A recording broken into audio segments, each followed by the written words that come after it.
Quiero pedirles, hermanos, que mantengan abiertos sus Biblias en el texto que acabamos de dar lectura alternadamente. Lucas 18, 31 al 43. Hemos leído un texto, hermanos, que nos habla de cómo Jesús nuevamente, porque ya lo había hecho anteriormente en otras oportunidades, anuncia su muerte, sus sufrimientos, y concluye el texto con una historia, un pasaje maravilloso respecto de cómo también Él se glorifica allí con un hombre ciego, ¿no? Y cuando leíamos el texto, podíamos darnos cuenta cómo el Señor trató de llamar la atención sobre lo que iba a acontecer, sobre los hechos que Él iba a experimentar en su vida. Había recién... Solamente Pedro había llamado la atención anteriormente en el versículo 28 del texto de Lucas, cuando él le hacía resaltar al Señor todo el sacrificio que él y otros habían hecho cuando le siguieron, y los otros discípulos habían hecho por Jesús. Pero ahora Jesús los trata de sacar de eso y llevarlos a poner su atención en este sacrificio, este sacrificio infinitamente mayor de todo lo que ellos pudieron haber hecho por Jesús. Y les comparte en esta oportunidad, Señor, las predicciones principales de la pasión, como digo, la muerte y resurrección de Jesús. Entonces fue cuando Jesús, para dejar en sus corazones impreso esto que iba a acontecer, ¿no es cierto?, de todo lo que ya se venía a suceder, y que veíamos que en cada instante la situación se iba poniendo más tensa, ¿no es cierto? Él dice el texto que llama a los 12, llama a sus discípulos, aparte les dice, y les dice, escuchar lo que les voy a decir, lo que les voy a recordar, que ellos ya debían haber sabido, pero Jesús ahora quería ser más explícito en ello. Y les dice, estamos subiendo a Jerusalén, dice el texto, estamos subiendo a Jerusalén. Y todo lo que está escrito por los profetas acerca del Hijo del Hombre, ¿qué va a pasar con eso? Se va a cumplir. Él dice, en otras palabras, que el comienzo del final era ahora, del final del camino, estaba comenzando. Subir a Jerusalén, escuchar. Subir a Jerusalén, nosotros sabemos que Jerusalén estaba en una altura y de manera que cualquier lugar que uno tratara de ir a Jerusalén tenía que subir en un aspecto físico, ¿no es cierto? De modo que esa expresión es mucho más que eso, porque no solamente se refería al caminar hacia arriba o lo que ellos tenían que hacer ascendiendo al templo, sino que más que nada teníamos que comprenderlo y entenderlo como el subir, ¿no es cierto?, a el propio corazón, estrechamente. Porque lo primero que nosotros encontramos en el texto que hemos leído alternadamente aquí en Lucas es que la majestad del amor de Cristo en el cumplimiento de su misión estaba allí expresada. Lo maravilloso, lo impresionante que era lo que iba a acontecer cuando se materializara el amor de Cristo en el cumplir el propósito de Dios con su venida al mundo. Sabemos que, ¿qué es lo que había en Jerusalén? En Jerusalén estaba el templo de Dios, el templo donde el pueblo iba a adorar a Dios. Y cuando se realizaban las grandes fiestas, sabemos por la historia, ¿no es cierto?, los peregrinos caminaban hacia Jerusalén. Ellos iban a adorar allí, a ese lugar. Y también el hecho de ir a adorar a Dios, tal como nosotros lo hacemos en el día de hoy, adoramos a Dios a través también de nuestras ofrendas. El hecho de ofrendar es parte de nuestra adoración a Dios. Por eso tiene cierta solemnidad el hecho de que cuando ofrendamos a Dios no es un aspecto material de traer un poco de dinero, dejarlo allí. Tiene otra significación, un significado de adoración. Y eso es lo que el pueblo judío hacía cada vez que subía a Jerusalén con ese propósito. ¿Y qué pasaba ahora? Jesús también estaba subiendo a Jerusalén. Él estaba subiendo a Jerusalén y cuando él iba allí, él iba llevándose a sí mismo como una ofrenda. Él iba a Jerusalén, pero él iba a sí mismo llevándose como una ofrenda, ¿no es cierto? Y esa ofrenda que él iba a entregar, bien sabemos nosotros que era por el pecado del mundo. Sacrificó su vida por el pecado del mundo, ofrendó su vida. ¿Por qué el texto nos dice que será entregado a los gentiles y será encarnecido, insultado, escupido? Ellos le azotarán, le matarán.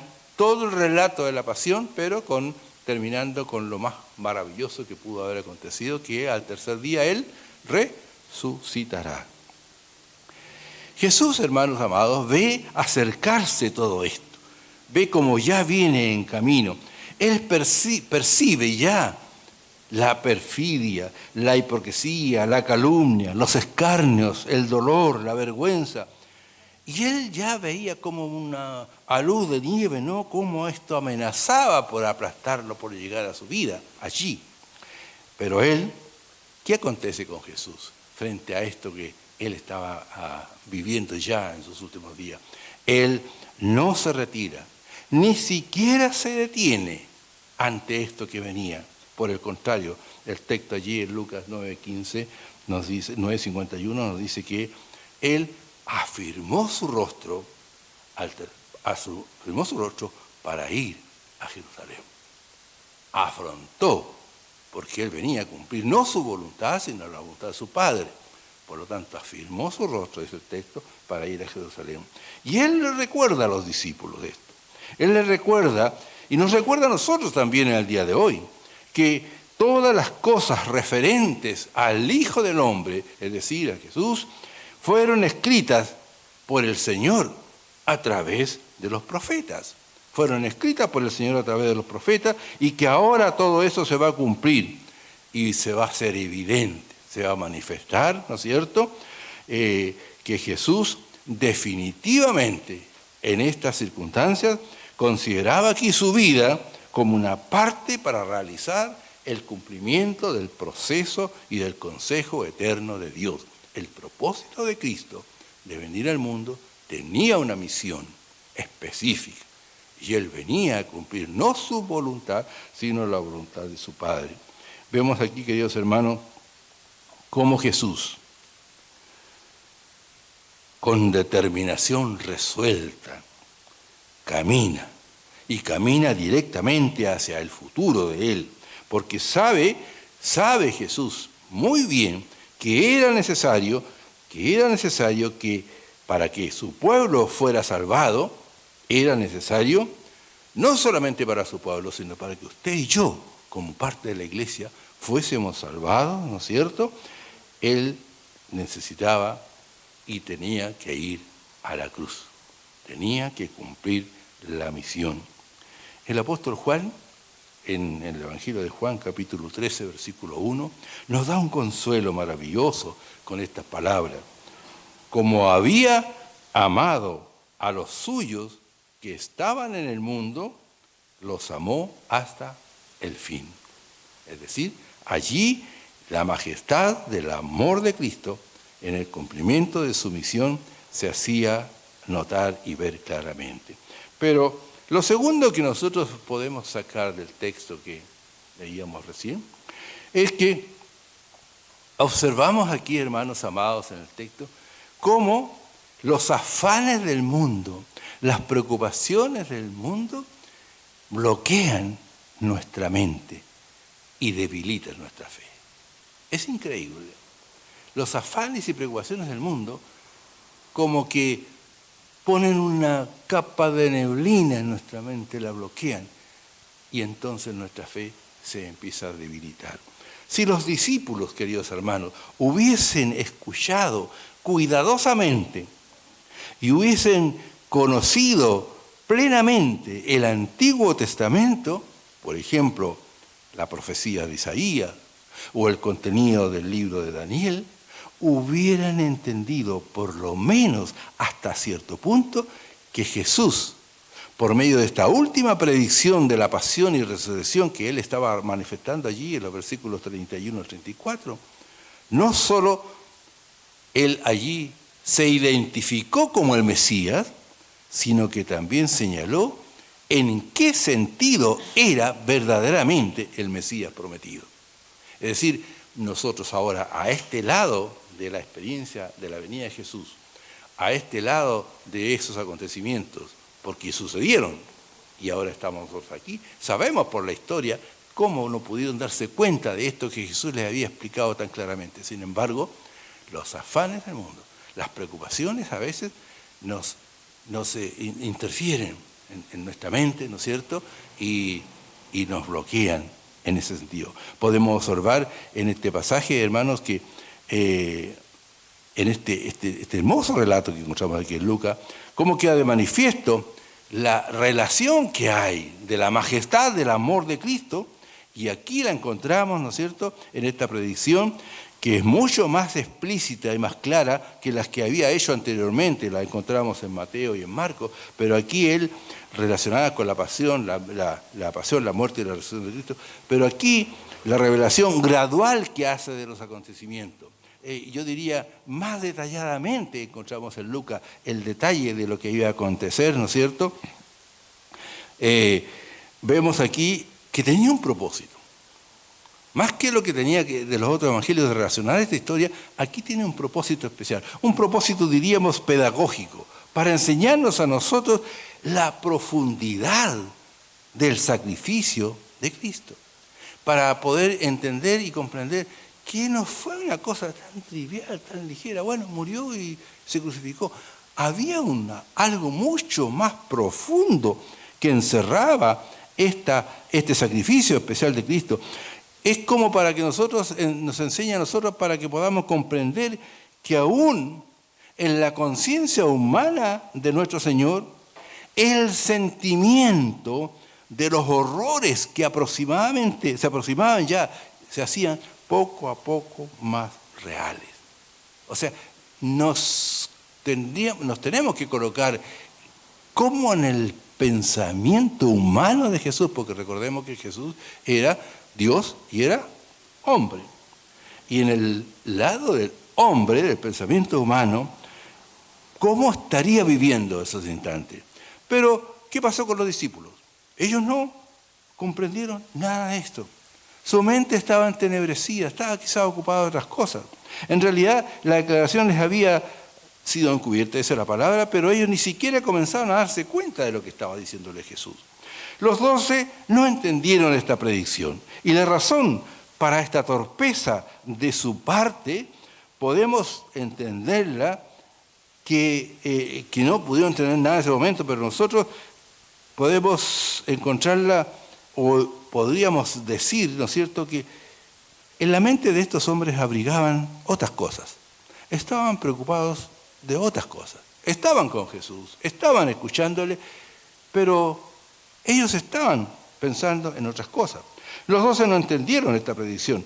Y esta torpeza, ¿no es cierto?, podemos darnos cuenta nosotros que ellos en el pensamiento tenían otro concepto o esperaban otra cosa de lo que ellos entendían respecto al Mesías y de cómo iba a ser la venida de este Mesías en el mundo.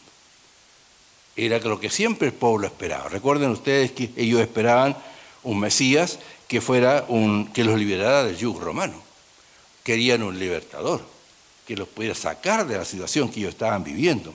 Es decir, su mente estaban preocupadas de su mundo contemporáneo y no percibieron lo que Jesús les decía. Pero lo que ellos pensaban en ese momento no quitaba la validez de las predicciones que Jesús les estaba comunicando. Hermanos amados, esta situación que ellos no entendieron en ese momento, a su debido tiempo y a través del cumplimiento de lo que Jesús les estaba comunicando, de estas predicciones, entonces a sus mentes regresaría el verdadero entender y comprender. Y entonces sí, ellos vieron su fe fortalecida. ¿Pero cuándo? Cuando ya los hechos acontecieron y cuando vieron la realidad de que al tercer día sí resucitó, y entonces se les quita el velo y ellos se dan cuenta allí, y entonces allí cambia su vida y su fe se fortalece. Hermanos amados, los afanes de este mundo, las preocupaciones que tenemos día a día en este mundo, los problemas, las situaciones que cada día nos acosan y nos preocupan, a veces también bloquean nuestra mente. También ponen nuestra mente entenebrecida y nuestra fe también a veces se debilita. Porque yo le pregunto, ¿cuántas veces ustedes están aquí en el templo, pero su mente está pensando qué vamos a hacer mañana? ¿Cómo no compramos víveres en la situación que estamos viviendo? O no le puse benzina al coche, o tengo un compromiso que cumplir. Pero están acá, están escuchando lo que el Señor les está diciendo a través de la palabra, pero nuestras mentes están en otro lado. Y eso es realidad, no estamos diciendo alguna cosa que no suceda.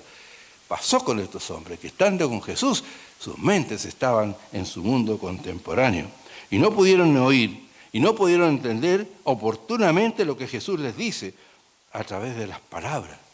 Y a veces sucede que nosotros tampoco podemos ni entender ni oír oportunamente en el momento adecuado lo que Jesús nos dice a través de su palabra respecto de nuestras vidas. Cada vez que llegamos al templo, que escuchamos su palabra, es porque el Señor nos está diciendo algo, porque Él nos está hablando a nuestras vidas. Pero pasa eso, que oportunamente, era la oportunidad allí, que ellos lo entendieran, mas no. Pero ¿qué pasa? Las preocupaciones, los trabajos, los problemas, en fin, muchas cosas que debilitan nuestra fe y no comprendemos.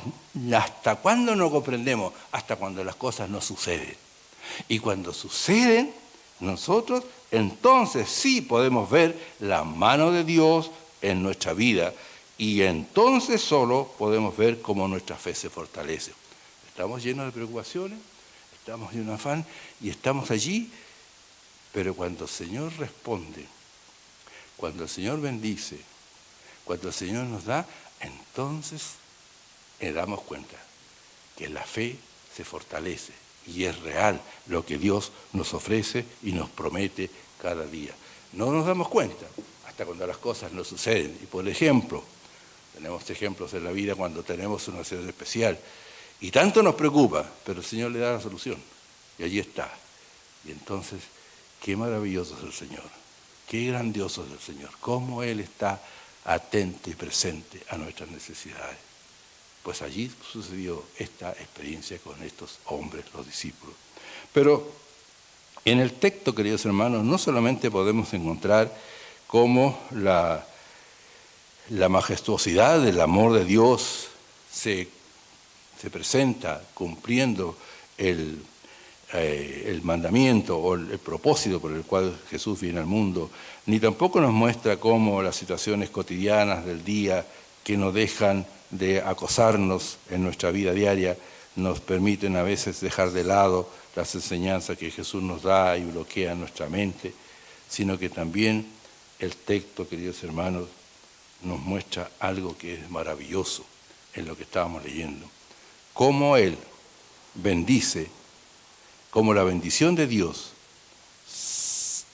no es solamente física en nuestra vida, sino también la bendición de Dios es una bendición espiritual. Él lo deja manifiesto en este relato del texto leído. Sucedió que mientras Jesús se acercaba a Jericó, dice, un ciego estaba sentado junto al camino, mendigando. Y al oírle a la multitud que pasaba, preguntó qué era aquello. Y le dijeron que pasaba Jesús Nazareno. Entonces dio voces diciendo, Jesús, hijo de David, ten misericordia de mí, apiádate de mí. En relación a esta parte del texto, hermanos, de este ciego, podemos primero observar notar que la condición de este ciego, la condición era miserable. ¿Por qué digo miserable? Porque el texto me dice a mí que estaba sentado junto al camino, no estaba reposando, no estaba descansando, estaba mendigando. O sea, su situación era crítica. Y aunque no puede ver a Jesús el texto, puede oírlo. Puede oír el bullicio de la multitud. Y al averiguar se entera que está pasando Jesús, según el pasaje de Nazaret. Seguramente él había oído ya de Jesús. Él sabía quién era Jesús, no era desconocido para él. Y entonces él podía, al entender y al oír, darse cuenta de esta noticia, él dice el texto que inmediatamente eleva su voz, grita, clama, inmediatamente. Aquí tenemos varias cosas que podemos extraer de este texto, ¿no? Jesús, hijo de David, apiádate de mí o ten misericordia de mí. Es un clamor que sale de su corazón dirigido a Dios de una persona afligida, necesitada. Era un clamor que no era superficial de labios, nacía del corazón, como el clamor que sale muchas veces de nuestro corazón cuando la situación que estamos experimentando nos acosa, nos aflige. ¿Cuántas veces, hermanos, sucede en nuestra vida que surge en nuestro corazón un clamor como este de este ciego? Observamos aquí, hermanos, que aparte de todo esto, surge una dificultad adicional, como siempre sucede. Los que iban delante comenzaron a advertirle que se callara, que no gritara. No sabemos por qué esta gente que iba adelante de ellos, a la vanguardia de la multitud, hizo esto. Pero esto sucedía mientras Jesús iba caminando, ¿no es cierto? Y mientras Jesús caminaba, Él también enseñaba. Entonces tal vez podemos pensar que, claro, como Jesús iba caminando y como Jesús iba enseñando, entonces que se callara porque no querían perderse la enseñanza de Jesús. Entonces podemos pensar que no querían que se interrumpiera esta enseñanza. Pero, ¿cuántas veces, hermanos, en la vida de la iglesia o en nuestra vida, conscientemente o inconscientemente, actuamos como piedras de tropiezo frente a personas nuevas que están escuchando las enseñanzas de Jesús? Yo no sé si estoy diciendo algo que no suceda, pero ¿cuántas veces tenemos una persona que es nueva tal vez, o que está comenzando a caminar en el Señor, y cuando se está predicando, se está escuchando la enseñanza, surge, me acordé de una prima enferma y le cuento, te cuento que mi prima estaba enferma de esto, o le cuento o le comento otra cosa, o la saco de donde ella estaba, o esa persona estaba con su corazón clamando por una necesidad y escuchando eso, y nosotros, sin darnos cuenta, a veces interrumpimos esta relación. Estos hombres no se dieron cuenta de la necesidad del ciego. Ellos estaban preocupados de las enseñanzas que estaban escuchando, que no eran malas, pero el momento oportuno no era ese para el ciego, porque no entendieron la necesidad. ¿Cómo necesitamos nosotros, queridos hermanos, tener la sensibilidad de darnos cuenta que aquel hermano o aquella persona tiene una necesidad y que es menester que esté, ojalá Dios obrando en su vida cuando se está escuchando su palabra? No tenemos la sensibilidad de poder percatarnos de esa aflicción. Estos hombres no miraron al ciego como ciego, ni se percataron de su necesidad. No, ellos verían lo de ellos, la enseñanza que recibían. Son cosas que suceden en nuestra vida y entonces sucede también en nuestra experiencia. Vemos en este ciego, en este hombre, una persistencia encomiable. ¿Qué queremos decir con eso? Aun cuando los que caminaban frente a Jesús, a la multitud, le reprendían, le llamaron la atención, que se callara, que no hablara, este hombre pudo haberse callado, pudo haberse quedado tranquilo, que ya lo retaron, que se callara, que no metiera ruido, pero no.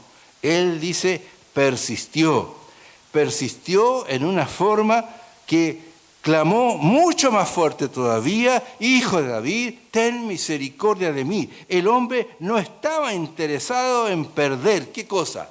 Perder la oportunidad de tener a Jesús cerca de su vida. Era el momento de su vida. Jesús pasaba por allí. Él lo necesitaba, no solamente por su vista, que es lo que quería, no se imaginaba lo otro que Dios le iba a dar. Pero él clamó y él lo necesitaba, y era oportunamente que lo hiciera. El hombre no estaba interesado, como digo, de perder esta oportunidad de tener a Jesús en su vida, y era ese el momento. Era ese el instante oportuno, no era otro. No era esperar que pasara y seguirlo después. Era ese el momento. El Señor llama y habla de esa manera. Sin darnos cuenta, ese es el momento. Tenemos que tener la sensibilidad para darnos cuenta cuándo es el momento de aquel que no conoce a Jesús para que el Señor obre en su vida. Jesús, hermanos amados, cuando concede, o podemos entender que la fe genera una esperanza, y esa esperanza de recibir una bendición. Cuando usted tiene fe y confía, inmediatamente va generando una esperanza de recibir la respuesta de Dios, de recibir la bendición que está pidiendo, de recibir que el Señor se glorifique en su vida o en el problema que usted está presentándole a Jesús. Y Jesús revela aquí no solo su poder, porque ya lo había manifestado antes en otros milagros, sino también revela aquí su misericordia. Qué maravilloso. Constantemente, hermanos, sabemos que Jesús se compadece de la gente necesitada. Se compadece de aquellos que están realmente necesitando. Y así también ocurre aquí, en este instante que estamos leyendo en la palabra. A pesar de que Jesús se aproximaba a la cruz, que ya le quedaba poco, tal vez podía ir también pensando en esto en su mente, que sin lugar a duda estaba allí, pero él, a pesar de eso, se detiene. Se detiene en su caminar y ordena a las personas, probablemente a los mismos que habían querido hacer callar a este hombre, ¿no es cierto?, ordena que se lo traigan. La maravillosa bendición que Jesús le concedió a este hombre ciego, pues era ese el momento que se detuvo. Se detuvo y ordenó que se lo trajeran. Y cuando se acercó, Jesús le pregunta, fíjense ustedes, le pregunta, ¿qué quieres que te haga? Hermano, Jesús ya sabía que el hombre estaba ciego, sabía lo que necesitaba, pero ¿qué quiso Jesús? Quiso que él se lo pidiera, que él se lo pidiera. Y a veces nosotros oramos a Dios, le pedimos, como el mismo Padre nuestro lo dice, danos hoy el pan cotidiano. ¿Acaso Dios no sabe de esa necesidad? Sí la sabe. Y sabe mucho más. Pero Él quiere que yo se lo pida. Reconozca en Él su misericordia y su bondad. Y le pregunta, ¿qué quieres que te haga? Así como sucede también, ¿no es cierto?, en la necesidad. Así también es verdad en general que aunque el Padre Celestial está bien al tanto y al corriente de las necesidades de sus hijos, de cada uno de nosotros, Él sabe lo que yo y usted necesita. Pero sin embargo, Él nos dice a cada uno lo mismo que le dijo al pueblo de Israel allí en el Salmo 81, 10. Allí le dice, yo soy Jehová tu Dios, que te hice subir de la tierra de Egipto. Abre tu boca y yo la llenaré. Qué palabras maravillosas. Abre tu boca y yo la llenaré. Pide al Padre y Él va a responder. No lo decimos nosotros, la palabra de Dios lo dice y así lo dijo el pueblo. Abre tu boca y yo la llenaré. Jesús deseaba no solamente curar a este hombre de su vista. Él lo que quería era establecer una relación personal con Él. Era el propósito final. De modo que como un resultado de esa fe, sería más que meramente un milagro que este hombre pedía que recibiera su vista, mucho más que eso, ¿no es cierto?, era que él pudiese, después de esto, glorificar a Dios como realmente había de ocurrir posteriormente. Quería el Señor establecer una relación personal, que pudiera entender que la misericordia y el poder de Dios se manifestaban en un hecho real allí, que lo veíamos, pero más que eso, que ese hecho resultara después posteriormente con una glorificación eterna, permanente hacia Él. Cosa que no ocurre realmente. No ocurrió con los 10 leprosos que sanó el Señor Jesús. Recuerdan ustedes que Jesús después, uno solo volvió, y los otros 9, ¿dónde están? Sucede a eso. ¿Acaso no sucede que a veces tenemos en mente un propósito de oración en la iglesia? Vamos a orar porque la sanidad del hermano, la hermana tanto, o la persona vecina o amiga con quien se pide la oración, oramos, el Señor responde, da la oración y después que ya somos sanos, que ya recuperamos todo, ¿qué pasa con nosotros? ¿Hacemos lo que hizo este ciego? Que cuando recibió la vista, como dice más adelante, y el Señor le dijo, el ciego le dijo, que reciba la vista. Y la respuesta del hombre es tan clara cuando el Señor le pregunta, y directa y honesta como la pregunta de Jesús. Y Jesús le dijo, recíbela, tu fe te ha salvado. La respuesta de Jesús, hermanos, fue inmediata, fue inmediatamente. El Señor ordenó, se le concediera aquello mismo que él ansiaba tanto recibir. Y esto muestra, hermanos, el carácter generoso de su amor, porque cuando Jesús lo sana, al restaurarle la vista, lo bendice, no solamente físicamente, sino también espiritualmente. Inmediatamente recobró la vista. En un momento, este hombre vivía la ceguera más absoluta, y al momento siguiente, la visión completa. Así es el Señor. Así es el Señor. Una vez recuerdo que orábamos por una situación de un hermano, y el hermano, después que el Señor responde todo esto, nos cuenta lo maravilloso que para muchos era imposible, para el Señor todo es posible. Y Él da la respuesta. Pero el Señor es así. Lo que para nosotros es imposible, para Él todo es posible.